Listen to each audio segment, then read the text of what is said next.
pour ceux qui ont écouté attentivement, vous avez sans doute reconnu cette musique, Golden Bleu. Mais c'est aussi la musique du film donc 2001 de Juliette Pass, que certains d'entre vous connaissent. Et 2001, en fait, c'est également l'année de la publication du Manifeste Agile, pour ceux qui ne savent pas, je le dis. Et c'est l'année où moi, j'ai commencé à me positionner comme PMP, en fait. Et ce n'est que une dizaine d'années après que j'ai obtenu ma certification Scrum Master. Et 2 ans plus tard, Alain, l'un des intervenants de ce soir, de cet après-midi, pardon, lui, il est tombé dans l'agilité, dans la marmite de l'agilité en 2018. Et Anthony, notre deuxième intervenant, lui, il est tombé encore plus tôt dans la marmite du Lean. Son père travaillant pour Toyota, Lean étant originaire de Toyota.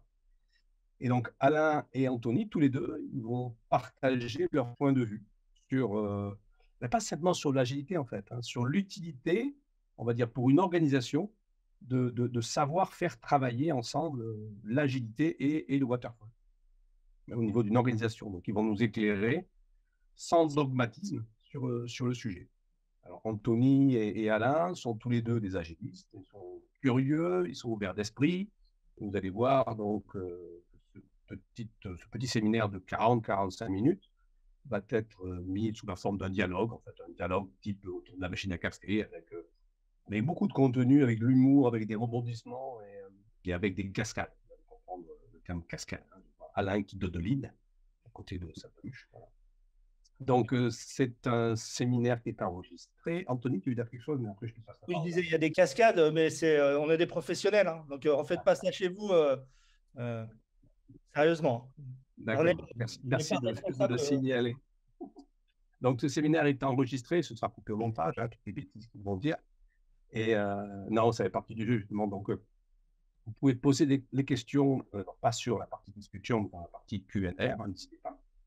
On prendra les questions à la fin. Si ce sont des questions fermées ou très simples, Alain ou moi ou Anthony répondront. Mais l'idée, c'est de garder les questions pour la fin. N'hésitez pas à les traquer, on les traitera à la fin. Et donc, moi, je reviendrai à la fin juste pour conclure. Voilà. Donc, je vous souhaite une belle conférence. Donc, Waterfall et agilité, de l'utilité de se confronter et de travailler ensemble. Je passe la parole à Anthony. Et Merci. j'arrête mon partage d'écran. Merci. Je passe la présentation. Donc, merci à vous tous déjà d'être là. Donc, nous sommes là pour ce sujet qui est Waterfall, agilité, de l'utilité de se confronter et de travailler ensemble. Donc, on profite pour remercier les sponsors qui ont permis de rendre cet événement possible. Donc, on va se présenter rapidement. Donc, moi, je suis Anthony, je suis Scrum Master, facilitateur d'équipe agile chez SmartRx. Dans cette société, je suis membre heureux d'une équipe plein de trucs, on vous expliquera après. Mon camp de base senior. Je suis membre de la team Orga d'Agile Junior, comme mon compère Alain, avec qui je passe la parole. Et je laisse se présenter. Merci Anthony. Moi, c'est Alain Delachaux. Je suis Scrum Master, coach agile chez Capgemini. Je suis aussi membre de multiples équipes et non pas d'une équipe multi-trucs, mais de multi-trucs d'équipe, on va dire. Je suis basé à Bordeaux et aussi j'ai la chance d'être organisateur d'Agile Niort, d'Agile Tour Bordeaux et d'Agile Grenoble. Et voilà, on va vous présenter 2-3 petites choses qui nous sont passées par la tête. Ouais. Et donc, vous imaginez où est-ce qu'on s'est rencontrés? À Toulouse. Ouais, c'est ça. Donc, Cascade et Agile. Donc, qu'est-ce qu'il y a derrière ces deux mots? Alain, tu peux m'expliquer ce que tu vois, toi, dans le modèle Cascade? Eh bien, écoute, moi, dans le modèle Cascade, ce que je vois, c'est toute cette complexité qu'il y a au niveau de l'organisation autour, les directions qui donnent des ordres aux chefs de projet, les chefs de projet qui donnent des ordres aux équipes, enfin, tous ces éléments-là qui font que c'est d'une complexité sans nom. Oui, mais je veux bien là, mais quand même, ces organisations, elles ont fait leurs preuves. On met les gens au travail. Et, enfin, il y a des réussites sur des projets.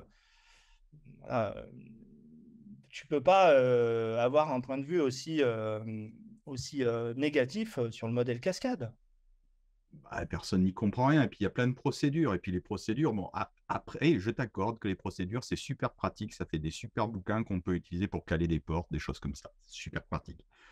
Puis, en plus, il y a tout ce côté rigide. Là, on doit faire de la qualité dans les délais, avec un coût bien fixe. On peut rien faire, on peut rien bouger. Les livraisons, n'en parlons pas. Ça tombe toujours 3 plombes après le moment prévu. Donc, on ne respecte pas les délais en plus. C'est hyper complexe. Et puis, on ne parle pas de la mise en production. Alors, la mise en production, c'est limite la fête, quoi, parce que ça fait des années qu'on l'attend, quoi, quand ça arrive. Et tu crois que Agile, vous faites mieux, vous? Bah, bien sûr, Ah on a non, des non, postes. non, parce que là, je suis pas d'accord. Ok, d'accord. Donc là, tu t'es un petit peu défoulé, à moi de te répondre. Vas-y, vas-y. Allez, vas-y. Alors pour moi, vous les agilistes, là, à chaque certification, vous avez un paquet d'actions troisième, quoi. Enfin, les agilistes, je devrais plutôt dire les scrumiens, parce que l'agilité, c'est Scrum. Il n'y a que ça, quoi. Franchement, ok, d'accord, vous livrez. Ça vous coûtez cher en plus. Mais qu'est-ce que vous coûtez cher? Alors pour chaque équipe, il faut un Scrum Master. Au bout de 2 équipes, il faut un coach.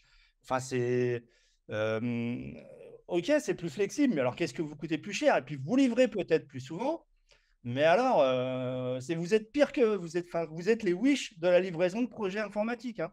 Parce qu'on ne sait pas quand on va être livré et ce qu'on va avoir. C'est des pochettes de surprise qu'on a un peu avec vous, quoi. Mais c'est toujours une très bonne surprise.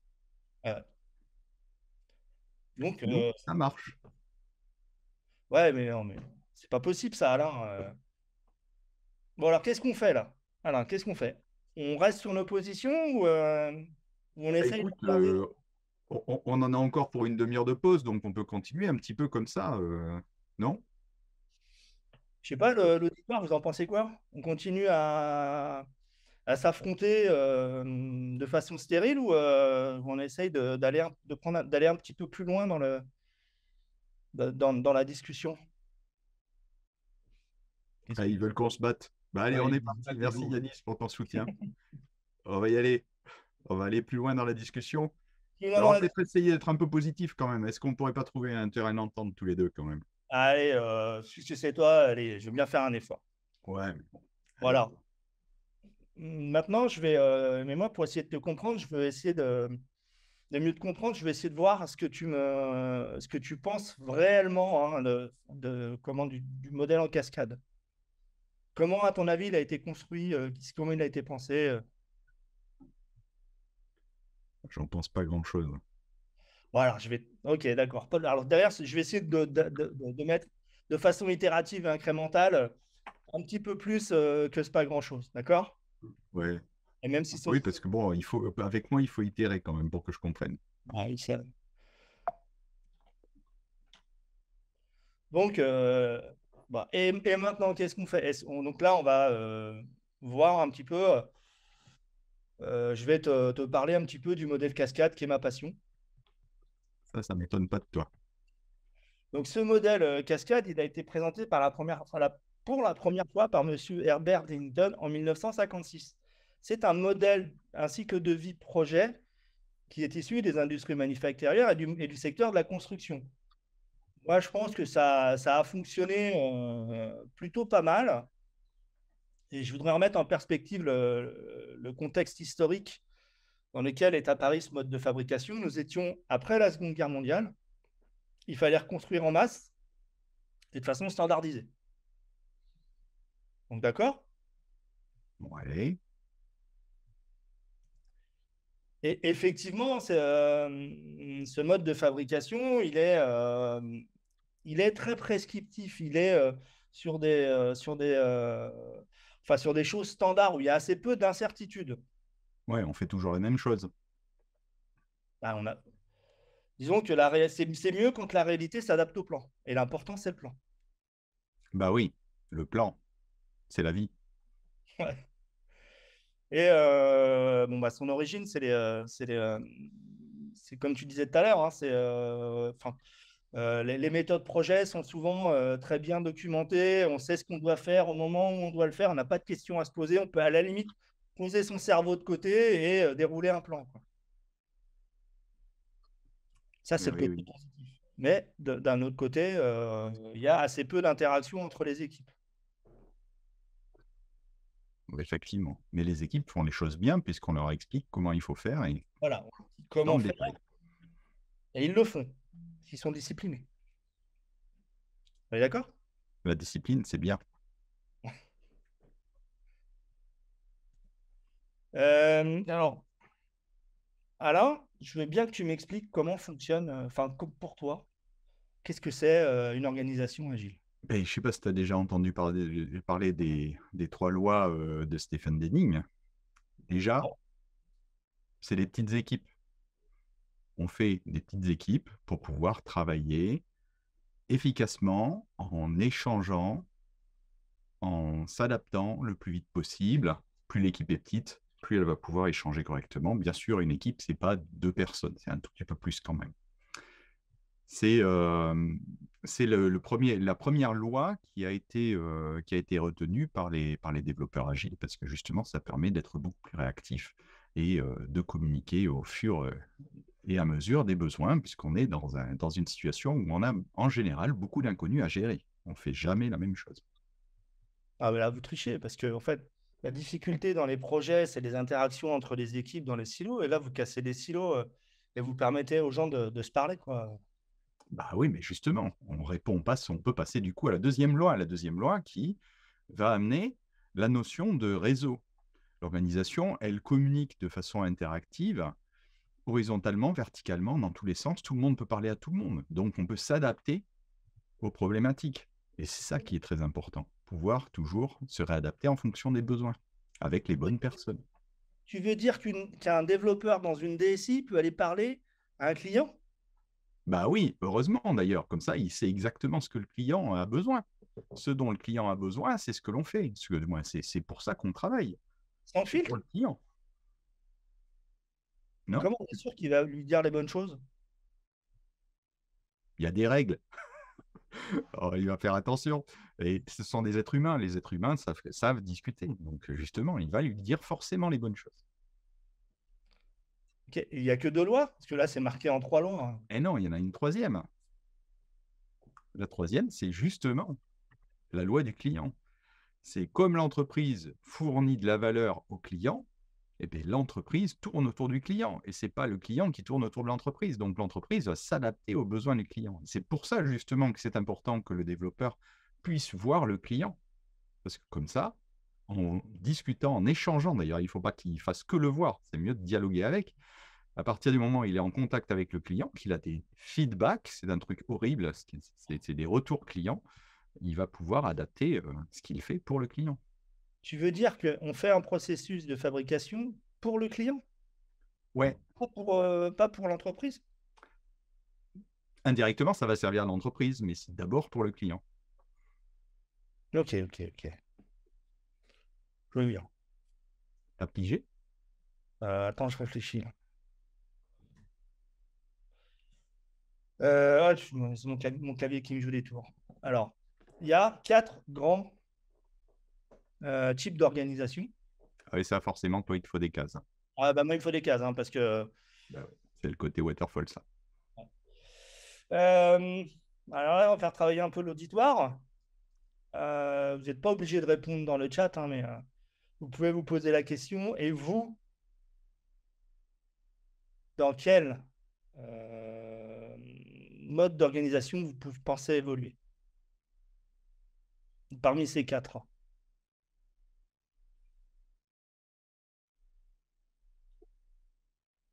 Ok? On a pris un petit temps de réflexion, hein. J'aime beaucoup le 1 au carré, quand même. Bureaucratique, plus. Ok. Allez, on continue. En fait, il y a un peu tout, hein. Ouais, bah, il y a de Ah force. ouais. Mais alors moi, comme tu dis, moi j'aime bien les cases. J'aime bien mettre les choses dans les cases. Mais là, je commence à voir un petit peu oppositions, des points communs entre Agile et Waterfall, mais j'arrive pas à le catégoriser. T'aurais pas une piste, toi qui es coach Agile Bon, il y a peut-être possibilité de faire quelque chose. Je ne sais pas. Qu'est-ce qu'on pourrait faire T'as pas une idée, toi? Toi, j'ai lu un truc à un moment sur les organisations. Il y a un certain monsieur Mintzberg qui a proposé qui a émis un postulat. Les plans, les postulats, j'aime bien ça. Qui dit que une organisation, elle peut être caractérisée en 5 points, à savoir son âge,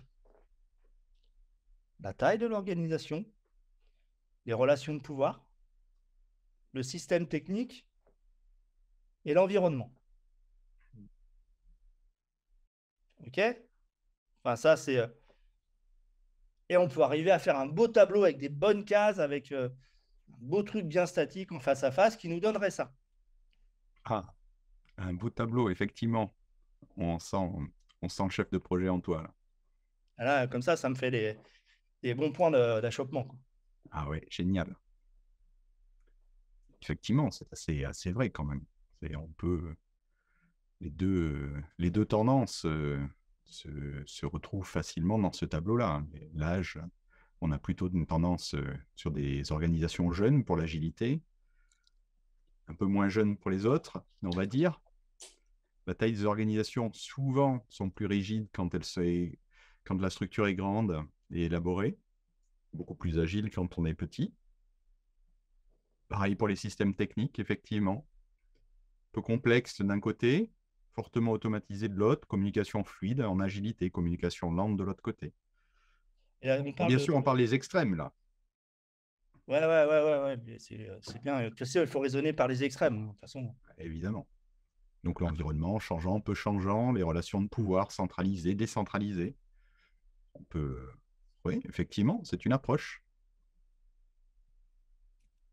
Ouais. Mais alors, ça, cette approche-là, elle est très statique. Alors, excusez-moi, je me rince la bouche, là. Je quitte mon rôle de chef de bureau, d'anti-agile. Ah, je me rince, excusez-moi. Voilà. Je vais essayer d'être un peu moins dogmatique et un peu plus ouvert. Et si on prenait, tout à l'heure, on a pris un peu de hauteur pour regarder comment étaient faites les organisations. Et si on prenait un peu de champ pour regarder sur le côté historique. Je vais vous demander de faire un bond en arrière, plus ou moins grand selon votre âge. Je vais vous demander de vous placer à la fin de la Seconde Guerre mondiale. L'Europe a été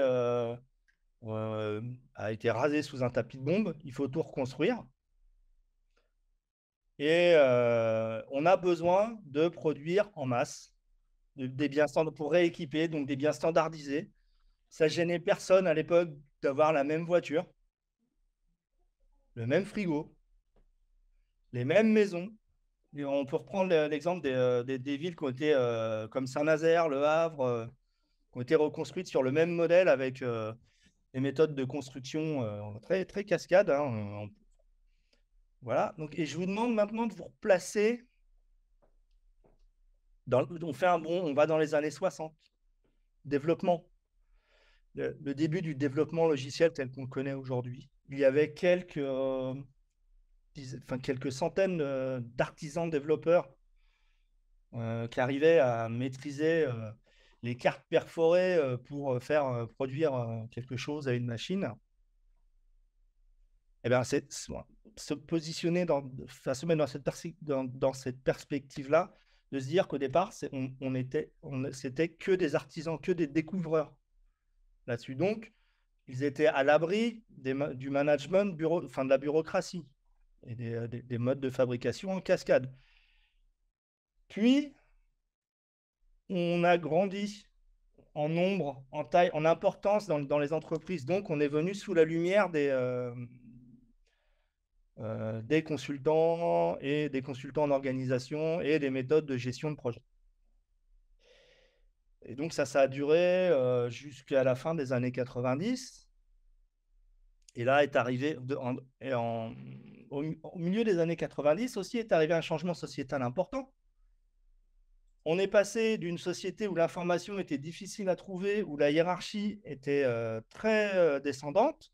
On avait un État fort, un président, un gouvernement, des administrations qui nous disaient ce qu'on devait faire, comment on devait le faire, et à une société où l'information, avec l'apparence de enfin, la mise à disposition de l'information, la démocratisation de l'accès à l'information et des moyens de communication, on est passé à quelque chose de beaucoup plus décentralisé. Et cet événement, c'est l'avènement d'Internet, la démocratisation d'Internet, de l'accès à Internet, pardon.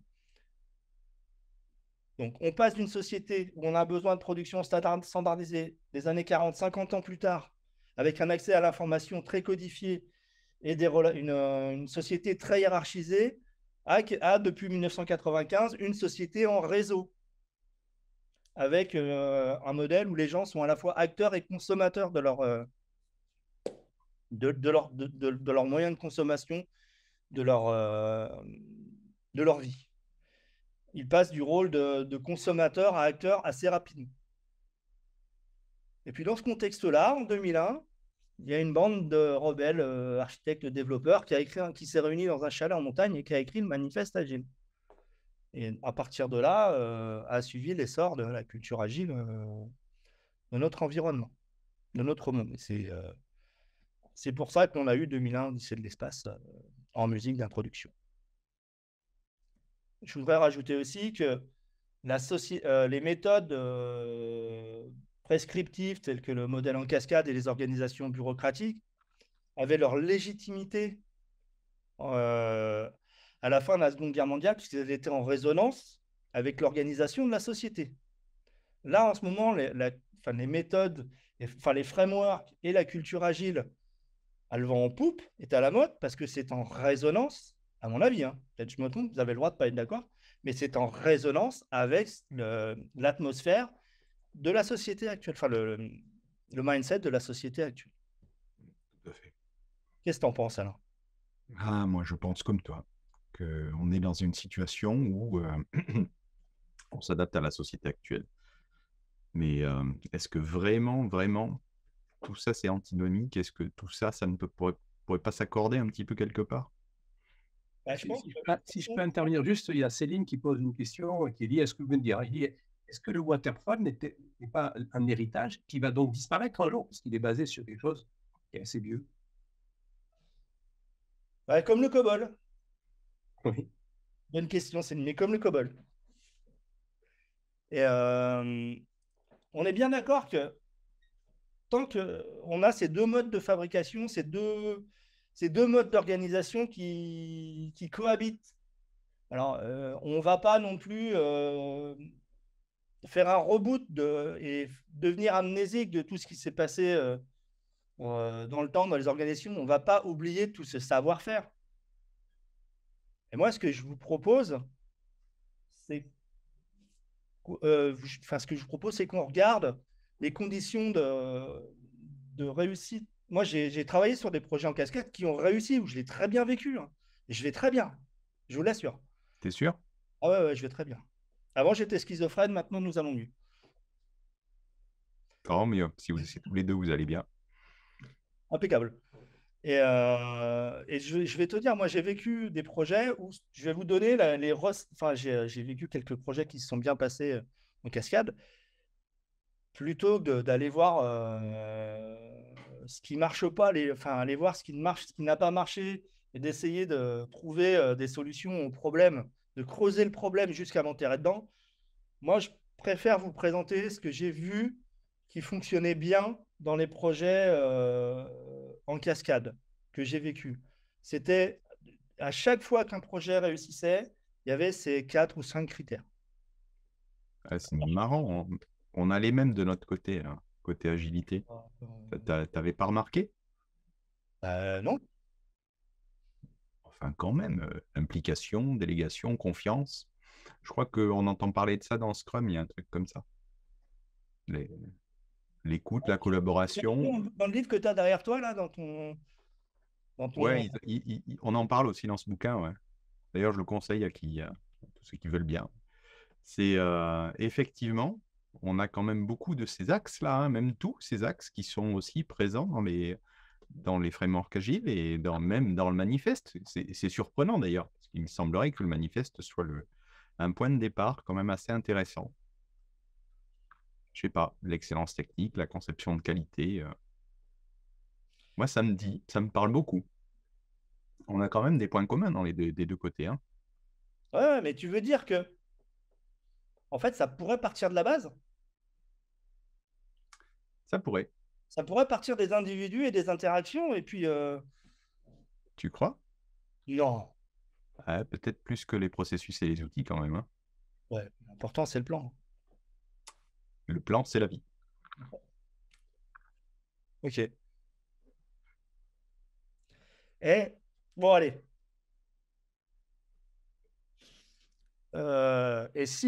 Vraiment, et si on essayait de faire fonctionner les deux ensemble? Pas, pas sur les mêmes phases d'un projet ou de la construction d'un produit, mais on ne peut pas les articuler ensemble.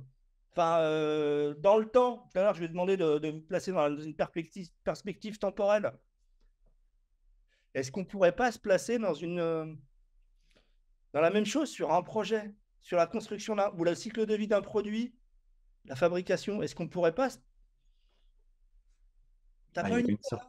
Moi, je pense qu'il y a une certaine forme de complémentarité. Il ne faut pas oublier que l'agilité adresse l'inconnu. Donc, peut-être que sur les phases de découverte de l'inconnu, l'agilité serait bien placée. Et peut-être que sur les phases d'industrialisation, on pourrait trouver des solutions pour laisser sa place au cycle V. Tu veux Qu'est-ce dire que que... tu en penses? Ouais, ça veut dire que souvent, enfin moi j'ai entendu dire, hein, sur la gestion de projet, hein, tout objectif flou finira sur une connerie précise. Et C'est donc, cela. est-ce qu'on ne pourrait pas se dire, euh, avant de lancer la fabrication à grande échelle, est-ce qu'on ne lèverait pas l'incertitude Par exemple. et puis on fabrique, on livre, on prend du feedback du client Tout à fait. et on repart dans un bout, dans une partie d'exploration, de conception de produit, et ça donnerait ça. Ça pourrait être pas mal. C'est une approche. Comme ça, on prend ce dont on a besoin au bon moment. Et puis on déroule ça pendant 10 ans. C'est-à-dire une fois qu'on a fait un boucle d'apprentissage, on n'en refait pas d'autres. Ah, surtout pas malheureux. Ça serait dommage quand même de refaire un boucle d'apprentissage régulièrement en se disant, tiens, on challenge ce que l'on a déjà. Je te rappelle que c'est important d'être centré vers l'utilisateur, vers le client, parce que c'est le client qui nous fait vivre. Ouais. Donc peut-être que de temps en temps, on peut repasser sur du prototypage avec l'itération Et donc, ok, d'accord. Donc on pourrait se dire que on pourrait s'accorder des fenêtres de fabrication qui correspondent à la durée de notre certitude. par exemple, Alors, à suivre un plan quand même pendant. et donc suivre un plan. Ok, C'est fou. bon, c'est bien. Mais si j'aimerais qu'on aille un petit peu plus loin dans la réflexion là. Et bon, avant d'aller plus loin, excusez-moi, je me suis trompé. Ça coupe le montage. Moi, je vous propose quelques outils. Tu vas me dire si tu es d'accord, Alain, avec ces outils. Moi, pour éviter, enfin, un des plus grands mots dans les équipes projets de grande taille et les méthodologies de gestion de projet, le plus grand mot, c'est la réunion et le manque de communication entre les équipes. Tout à fait. Donc, moi, ce que j'ai vécu sur les projets où ça s'est bien passé, on utilisait ça. Si les points d'échange étaient fréquents. Il y a un truc dans Scrum qui s'appelle le daily. C'est ça? Et, Ouais. nous, sur les projets, on faisait des points fréquents où on ne se coupait pas la parole, où on se respectait, où il y avait des échanges, et on ne traitait pas tous les sujets du projet. On était sur des points ciblés, Et on n'invitait que les bonnes personnes au bon moment. Et c'était... est-ce que ça ne ressemblerait pas à ton délit ou tes points de synchro inter-équipe quand tu passes à l'échelle Ou des revues, ou des rétros. Curieusement, on invite les bonnes personnes. On cible les points que l'on veut traiter. Et effectivement, c'est des choses que l'on fait. On a les mêmes outils. Oh, mais c'est pas possible. Bah si, On a les mêmes outils, on les utilise pas pareil. c'est vrai. Mais en fait, on les utilise quand même. Donc peut-être qu'on peut faire quelque chose. Ouais. Bon, allez, on prend un petit peu de hauteur. Ouais, prenons du recul. Ouais, non, mais attends, on a pris de la hauteur, on a pris du champ. On va regarder. Et on a fait un saut en arrière, n'oublie pas. Oui, on a fait salto, rondade flip. Euh, je vais faire un saut dans le temps. Encore? Ouais, j'aime bien ça. De toute façon, j'ai demandé. Moi, l'objectif que j'ai fixé à mon fils, c'est d'inventer la machine à remonter dans le temps pour que je ne sois plus jamais en retard. T'as eu raison. Voilà. Et donc, je vais faire un saut dans le temps. Je vais aller en 1973. C'est l'année de ma naissance. Il y a monsieur Joël de Rollet qui a écrit dans le Macroscope que une organisation, c'est un ensemble d'éléments qui se coordonnent pour atteindre un but. Et donc, est-ce que Cascade et Agile, et un bout d'organisation en Cascade et un bout d'organisation en Agile, ne sont pas des sous-systèmes qui se coordonnent d'une façon et d'une autre pour atteindre un but. Il y a de fortes chances quand même.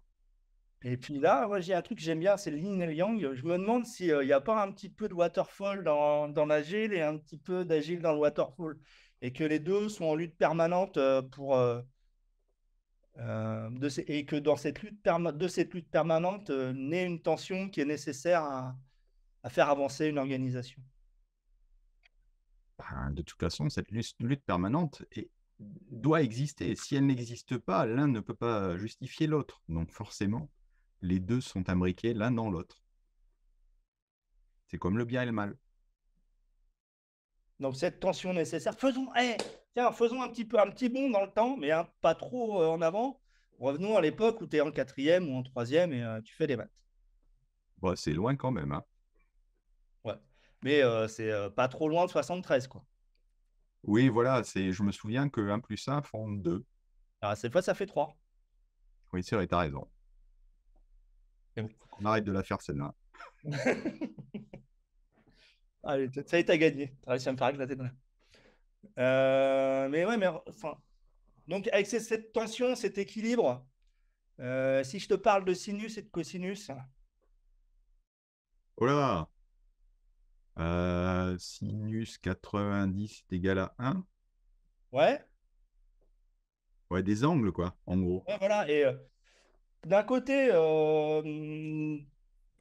d'un côté, tu auras un système figé qu'on met à gauche, on mettrait le figé, le waterfall, la bureaucratie, et à droite, Ouais. l'agilité, enfin l'auto-organisation et le mouvement, euh, un système très en mouvement, désorganisé, désordonné, et de l'autre côté, un système très figé où plus rien ne bouge. Ah ouais, avec un angle qui nous permettrait de mesurer l'efficience, quoi. Voilà. Et Ouais. moi, ma conviction, c'est que l'efficience, elle est quand le système est à l'équilibre. C'est C'est vrai. l'optimal, hein. On peut viser entre les deux, quoi. Exactement. Tu as raison. C'est Ouais, effectivement. et ça me fait penser à un truc que j'ai lu il y a quelque temps en cherchant des idées sur comment avoir une équipe plus performante. Donc, on est sur la notion équilibre et performance, et je remercie Focus Objective de de fournir cette ressource en libre accès. Euh, L'idée derrière ça, c'est de se dire qu'une équipe qui est performante, elle est en équilibre sur six forces qui la tiraillent. Mhm. Et donc, de la situation figée, opposition qu'on avait en début, là, j'arrive sur une équipe, une organisation performante quand elle est à l'équilibre sur des forces. Ouais, effectivement. Ah, mais ouais, mais alors ça, qu'est-ce que t'en fais? Alors, on est devant un mur, quoi. Bah oui, mais pour passer un mur, hein, passe à l'échelle. Ah, non, non, non, je suis ni certifié ni pompier, moi. Essaye, tu verras. On peut regarder au-dessus au moins avec. Ouais, ouais, ouais, mais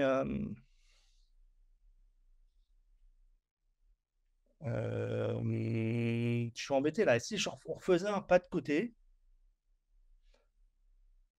et moi j'ai rencontré, enfin, je te disais là, en début de conférence, je te disais que je suis dans une équipe multiculturelle, donc qui est tiraillée entre plein de forces et, euh, et plein de contradictions. Ah, tu me fais penser à un truc. Tu me fais penser à un bouquin que j'ai lu il n'y a pas longtemps, là. Tiens, je l'ai là. Ok. C'est Ouais, en anglais, c'est The Culture Map, mais en français, c'est la carte des différences culturelles. C'est un truc génial. En fait, ça explique pour une équipe multiculturelle comment tu peux à peu près faire une espèce de carte. Donc, sur une échelle, en fait, tu vas déterminer voilà. savoir si il y a plus des problèmes de lead, de choses comme ça. En fait, pour chacun des axes de l'échelle, tu vas pouvoir déterminer où se situe ton équipe pour pouvoir éventuellement travailler dessus. Ça pourrait peut-être être un outil.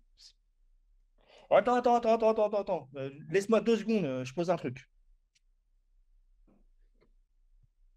Tiens, c'est ton tableau de tout à l'heure, ça. Bonne idée de l'avoir mis en échelle comme ça. Et donc, on peut positionner du coup, effectivement, une banque, une start-up. Pas mal. Et au milieu, vous êtes ici. Ouais, mais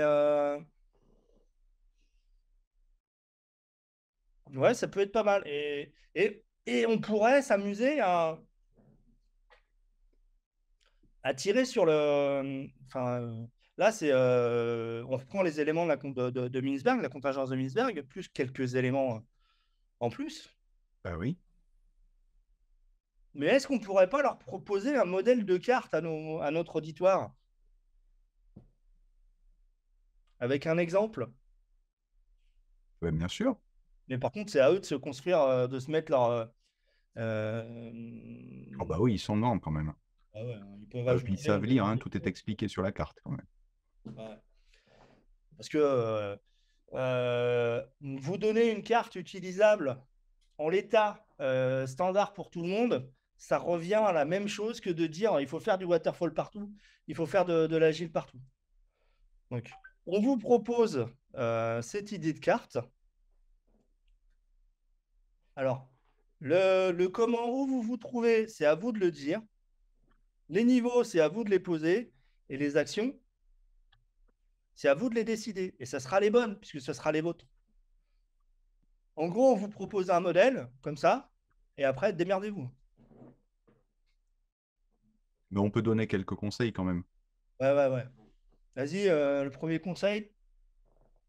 Non, Et surtout, faites tout en même temps. Ah ouais, parce Si que vous sinon. avez besoin de changer les trucs, changez tout en même temps. Vous verrez, ce sera splendide. Et puis, franchement, tirez le plus fort possible d'un côté ou de l'autre. Comme ça, vous êtes sûr de vous prendre le retour de bâton ou l'élastique dans les doigts. Ça va être magique. Ouais, très très vite.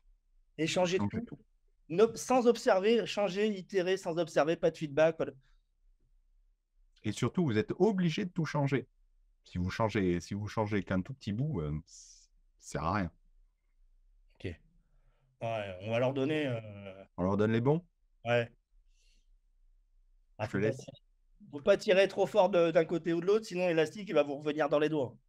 Bah ouais, il faut faire tout doucement. On bouge pas tous les curseurs en même temps. On n'est pas DJ. Hein. Il y a Henri qui a dit j'ai eu peur. C'était le but. Merci Henri. On bouge pas tout à la fois, surtout.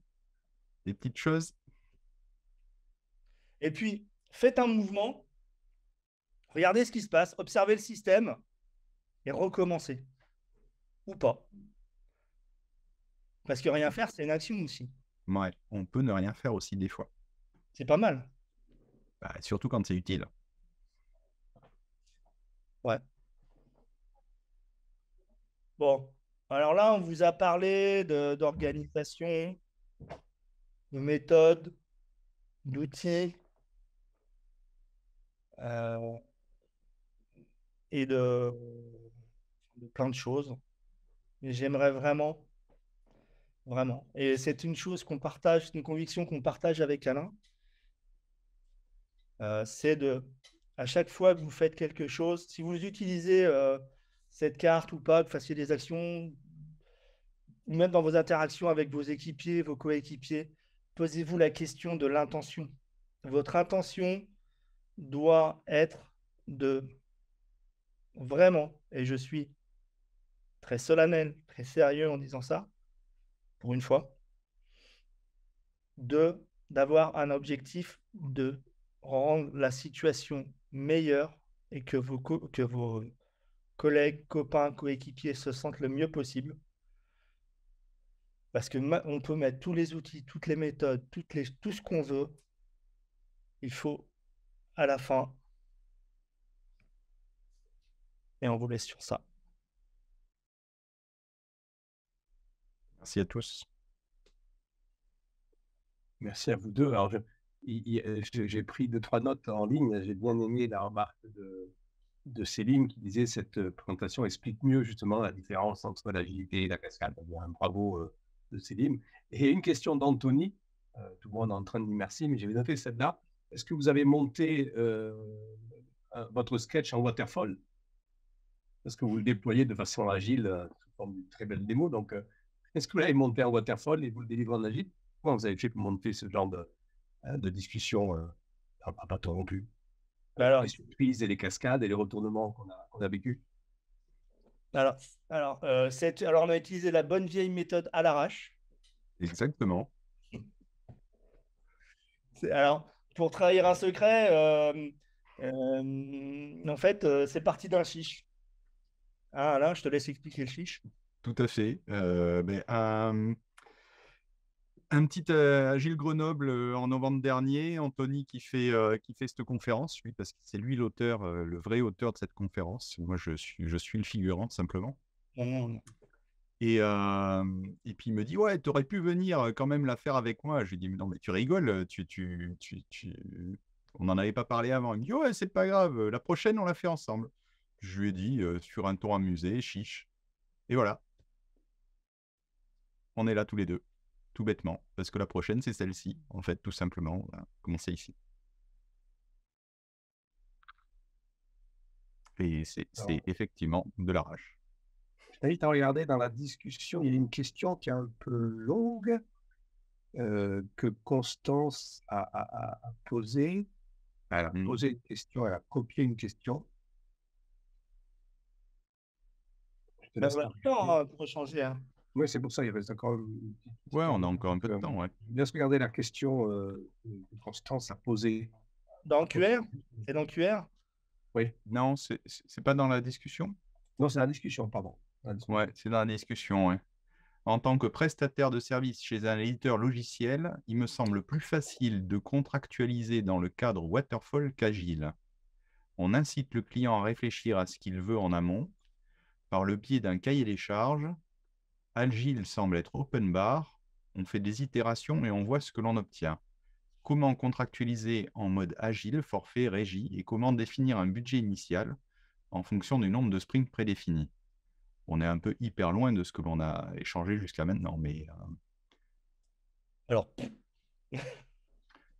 honnêtement, c'est pas ma spécialité non plus. Hein. Donc c'est une bonne question, mais c'est un bon sujet de conf, ça aussi. Ah ben, Jean-Yves donne une solution. Il y a une conférence qui a été donnée sur la contractualisation agile par le CARA il y a quelques années. Peut-être qu'on peut la trouver en ligne. Ouais. Après, pour information, quand même, il y a un manifeste du contrat agile qui a été édité il y a quelque temps par des agilistes, justement pour aider à la conception du contrat agile.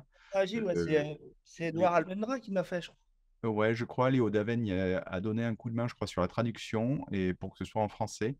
Donc, si vous passez, je pense, par le blog de Léo, vous devriez pouvoir le trouver. Et ça pourrait peut-être vous aider à répondre à cette question-là. D'accord. Merci.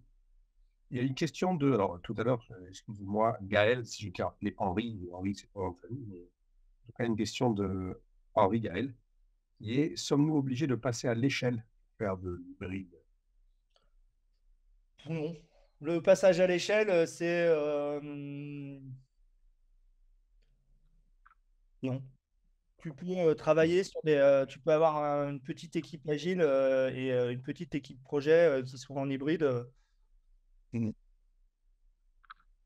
Ah, tout à fait, ouais. Il n'y a pas de notion forcément. L'échelle, c'est une question de taille de l'organisation, simplement, hein. C'est pour pouvoir s'adapter à des grosses volumétries. Et ça nécessite des échelons supplémentaires de co-organisation entre les équipes quand on a beaucoup d'équipes. Donc, tout dépend de la taille, en fait, de l'entité dans laquelle on essaye de mettre en place des choses. Après, ce que l'on a mis, nous, en avant, c'est des choses qui sont à l'échelle d'abord de l'équipe et aussi après de l'entité si on veut, mais c'est équipe par équipe. Chaque équipe aura sa propre carte de toute façon euh, de son état de fonctionnement. Et moi, ma conviction, hein, c'est ma conviction, hein, vous avez le droit de ne pas être d'accord, c'est que les problèmes de coordination, de taille d'organisation et de projets qui font que les projets Waterfall échouent, euh, c'est à cause de la taille du produit. Plutôt que d'augmenter l'échelle de son équipe, d'escalons les produits pour ne pas livrer des monolithes, mais plutôt des petits cailloux. Exactement. Ah, je suis entièrement d'accord. Je vais citer Arnaud Lemaire, là, qui dit si on démarre dans sa conf qu'il nous a fait à Niort en 2021, si on démarrait l'agilité à l'échelle, bah, il faut réduire la taille du produit. Enfin, il faut avoir des produits, quitte à faire des livraisons. Je forçais le trait au départ en devenant l'Amazon de la livraison, mais moi, je préfère ça à avoir un Smirmork qui vient de poser 200 tonnes de sable dans ta rue, quoi. Tout à fait. Et puis, il faut surtout pas oublier que 9 femmes ne feront pas un enfant en un mois. Honnêtement. Donc, il faut adapter les volumes de personnes aux besoins et de façon à ce que ce soit justement, comme on l'a dit, des petites équipes. Dans tous les cas, des petites équipes plus efficaces que les grosses équipes.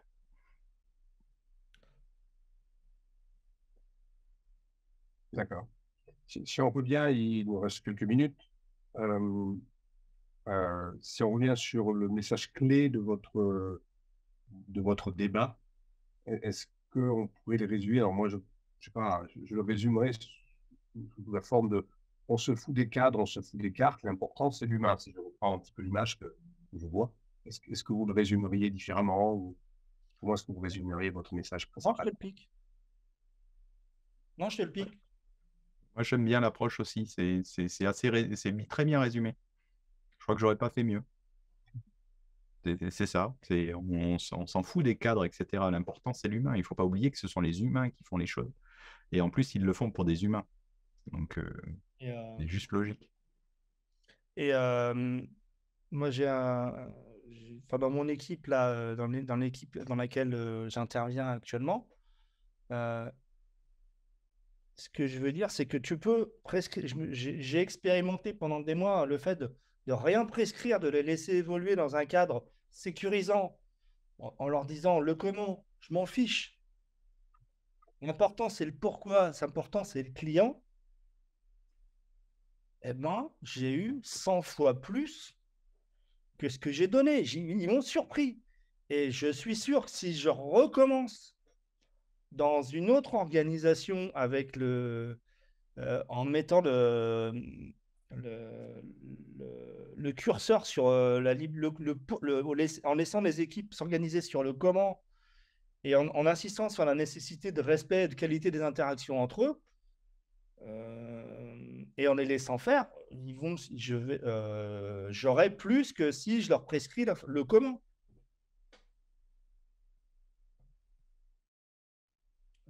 Je ne sais pas si j'ai été clair là-dessus. Tout à fait. En même temps, je dis la question de Didier, qui va se lire également à Alain, qui est une organisation fortement rigide et utilisant exclusivement le cycle en cascade. Par où on devrait commencer pour justement introduire l'agilité ou moins l'hybridation? Alors, la réponse de Jean-Yves, c'est Start with Why. Quoi? Ouais, tu peux commencer par dire OK, on est en cascade et commencer par réduire la durée des livres, le cycle la durée de livraison, enfin le cycle le temps de fabrication avant de livrer, de réduire la taille des lots. Réduire la taille des lots. Ouais, c'est-à-dire au lieu de livrer une fois par an une grosse version, tu livres une fois tous les 3 mois. Ou une fois tu commences par tous les 6 mois, puis après tu passes tous les 3 mois, puis tous les mois. Et du coup, ton mode de conception va s'adapter, devrait s'adapter. Je comprends. Mais moi, j'ai évolué dans reprends les conditions de réussite commune à Agile cycle en V. Je l'ai vécu moi dans des projets très cascades, le fait de dire bah, on fait pas des comités théodules où on se dit on traite tout, il y a 25 personnes dans la réunion, tu passes ton temps où tu as les gens qui sont là avec leur téléphone portable ou leur ordinateur portable et qui font autre chose que l'objectif de la réunion. Fais des points ciblés, commence par réduis la taille des lots, la taille des réunions, des points ciblés, des échanges plus fréquents. Et puis des fois, il vaut mieux demander pardon que de demander l'autorisation, quoi. Et encore faut-il que le client il soit prêt à lâcher du lest au niveau de la rigidité. Oui, mais si tu cites, alors, je vais citer quelqu'un qui dit bah, si tu poses pas la question, tu as déjà ton nom. Et si tu fais rien, tu bougeras pas. Ouais. Enfin, moi, je le traduis en si tu fais rien, tu bougeras pas. Essaye. Regardez. Enfin, moi, c'est ce que m'a dit, c'est ce que j'ai retenu de Jean-François, de mes échanges avec Jean-François Auguste. Il me dit regarde la zone où tu as un petit peu de pouvoir de marge de manœuvre et manœuvre dedans. Ouais. Essaye des trucs. Et ça implique une proximité avec le client, justement. Ouais, mais si tu es en engagement, si tu es en forfaitaire avec une obligation de résultat, c'est un peu plus compliqué que si tu es en engagement de moyen ou que tu es en régie. En régie, tu peux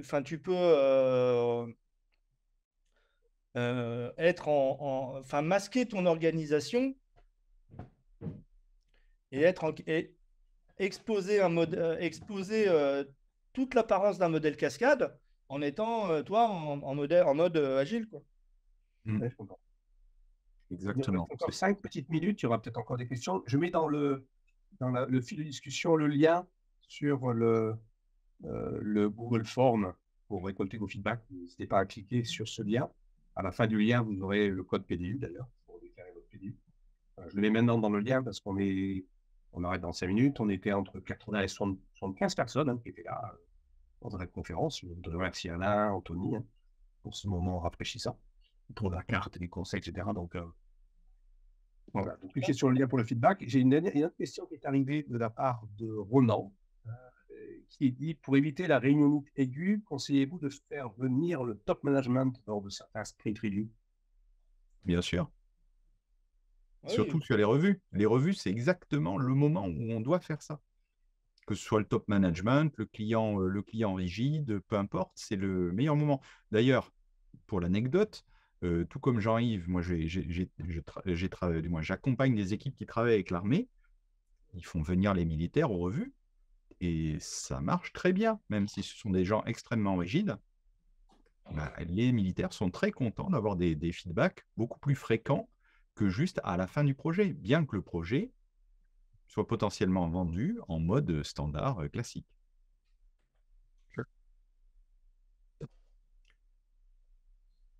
D'accord. J'ai une question sur le code PDU. Il est justement, il est dans le form. J'ai pointé. Répondez aux 4 questions. Il a le PDU. Et vraiment, et cette échelle des organisations, comment j'en ai eu l'idée? Ça avait des échanges avec des gens comme Alain, enfin, toute la communauté agile. Et c'est en expérimentant des choses, en testant un truc, que ça marche pas, je vais essayer autre chose. Et il faut vous accorder le droit à l'erreur. Et si j'avais une baguette magique pour changer tous les trucs, je serais pas là. Puis je m'emmerderais, je m'ennuierais.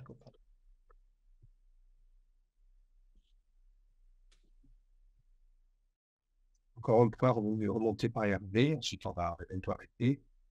Dans le PMI, je pense qu'on parle du PMBOK, il y a un chapitre sur le management des parties prenantes. Et il dit, je pense qu'on occulte cette étape. Cette analyse peut aider à définir quelle méthode projet serait la plus pertinente. Si on arrive à bien comprendre les parties prenantes, on peut adapter sa méthode en fonction des desiderata, des attentes, de la flexibilité, de la rigidité ou pas. Ouais, c'est un bon choix. Ouais, mais c'est une remarque pertinente. Mais effectivement, c'est limite une évidence de toute façon. On peut difficilement aider une équipe à s'orienter si on ne connaît pas le microcosme qui l'entoure. Et le microcosme n'est pas forcément que bienveillant, donc c'est important de connaître absolument tout ce qui est autour, les bienveillants et les malveillants. Autant tu t'enfonces pas une vis avec un marteau. Donc, un produit dans un environnement peu changeant, avec peu d'incertitudes, l'agilité, ça sert à rien. C'est même contre-productif. Mais c'est pareil, ça sert à rien de vouloir. Si je reviens là, je reviens juste là. C'est le petit bonus là, ici, j'ai oublié de leur parler. Tu vois, cette conférence, elle est encore en rodage à 2. Ici, là, quand vous êtes là, quand vous êtes sur une décision très centralisée, et que vous voulez vous mettre à la décision décentralisée, si vous voulez passer de l'extrême droite à l'extrême gauche, ça va être très compliqué. Allez-y par petits pas. Et si vous êtes dans une structure comme ça, commencez pas par mettre de l'agilité, de l'auto-organisation très fort. Allez-y par petits pas. Ça, vous allez minimiser le risque de rejet. Je pense qu'on pourrait prendre ça comme mot de la fin. Ça se termine dans quelques secondes. Donc, merci beaucoup encore une fois, Anthony, pour ce mot de la fin. Merci à tous pour votre participation. Merci à vous. C'est intéressant. Un grand bravo en tout cas, un grand merci. Continuons dans ce piaf tous ensemble. Ouais. Et bonne après-midi à tous. Merci beaucoup. Merci à tous. Encore.